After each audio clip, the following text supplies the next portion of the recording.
Americans are going to be celebrating something very important coming up, our 250th anniversary, our nation's founding. And when we do, we're going to look forward to honoring the contributions of countless Black Americans who fought to win and protect and expand American freedom from the very, very beginning. And some of my good friends are here today, and I appreciate you being. I'm not going to call out your names because Tiger will get very bored. He'll say, this is a little boring. This is a little boring if we do that. But I want to thank you all for being here. You are our friends, and we appreciate this. And you, McGee, you are my friend.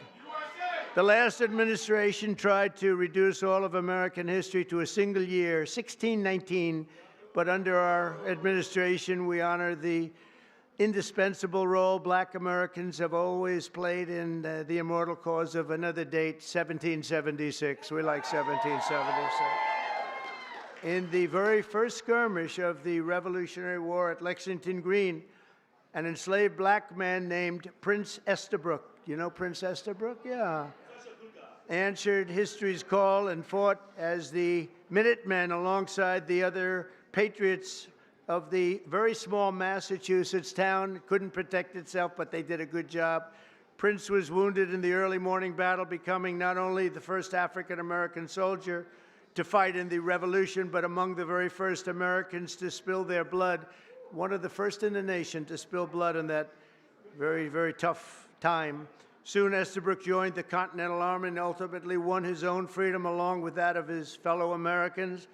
His legacy will endure, and we're very proud to honor him today. It's a very important day in our country, and we honor him. First person to spill blood happened to be Tim Estabrook. Today, I'm pleased to announce that we will be including the statue of Prince Estabrook in our new National Garden of American Heroes. We're going to be doing a Garden of American Heroes. And now that I think of it, I must tell you, sadly, most of them, I guess all of them are not with us any longer. I was going to put Tiger in the garden, but maybe you don't want to be there. I maybe should wait a little bit, huh?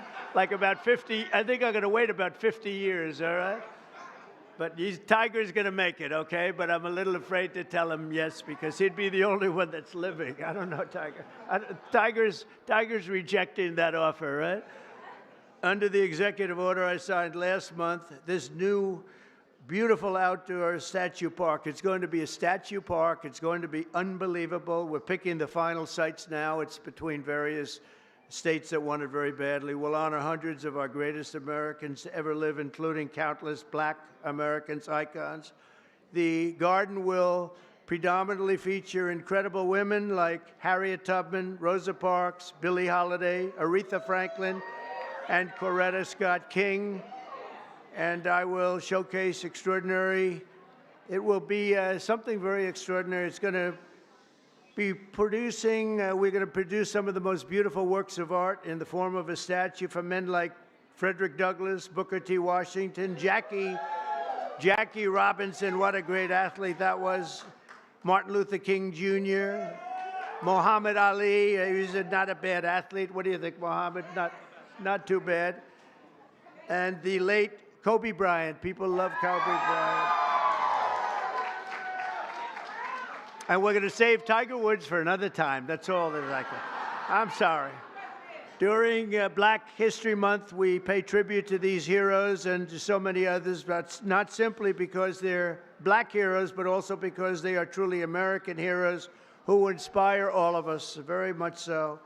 The theme of this year's celebration is African Americans and labor, and we want to thank all of the Black workers, construction workers, and every other worker. They do a job like nobody can do, and we want to just thank them very much for their contribution. Tim, the contribution you've made, Tim, is incredible. Opportunity Zone, so many people, he's the father of Opportunity Zone. I'm just the son, he's the father, because he came into the White House, the Oval Office, with this idea, and it's probably the #1 economic development project ever in our country, and I want to give Senator Tim Scott the credit for it. Good job, Tim.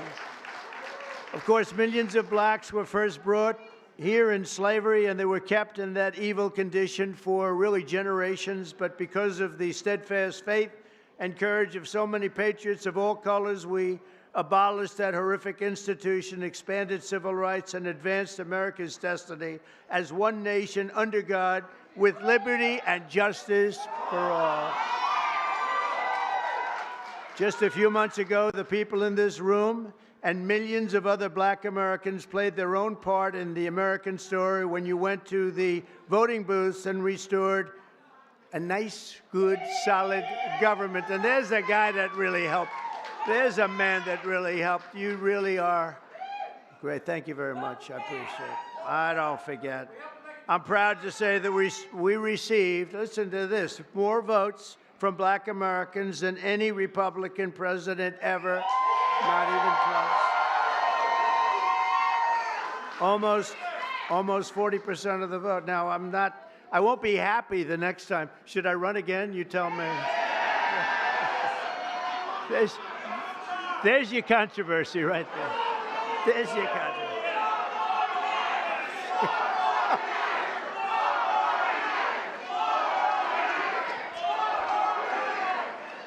Thank you. You'll be seeing that on you're going to see that tonight, Tim, on television. I want to thank just a few of the people who are with us today, and these are great friends of ours. Alveda King. Alveda, where are you, Alveda? Hi, Alveda. Thank you. You've been with me from day one, and I appreciate it. I won't forget it. She's a fantastic woman. Alice Johnson. Where's Alice? Boy, are you incredible. I watched you on last night on television. You were so good. You know, Alice was in prison for doing something that today probably wouldn't even be prosecuted. She spent 22 years in prison, 22 years. She had another 22 years left. Can you believe it? And I pardoned her, and it was one of the best pardons. One of the best pardons. You know what she was on? She happened to be on the wrong telephone line. Is that true? She was on a telephone call, and I'm not saying it was perfect, but it wasn't worth 40 or 50 years, Alice. And you've been an inspiration to people. And we're going to be listening to your recommendation on pardons. You're going to go over, and she's going to be my pardon czar, okay? And you're going to find people just like you that should not have happened. It should not have happened. So you're going to look and you're going to make recommendations, and I'll follow those recommendations, okay, for pardons, all right? Thank you very much. A man who's just incredible.